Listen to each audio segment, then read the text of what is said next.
Isa pa lang. Na-out.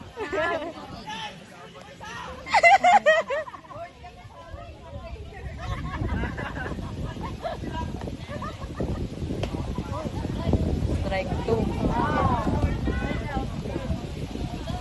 Isa pa.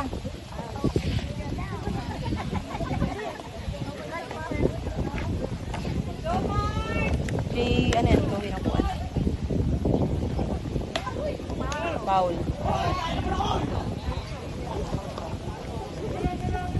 Takot na sa bola tuloy si Marco. Ayun, ito po po. May takot. May cellphone yan dyan na kay Raymar. Takot na tuloy sa bola. Di ba? Tamaan nyo kasi. May trauma na tuloy sa bola. Sino? Marco, tamaan nyo kasi.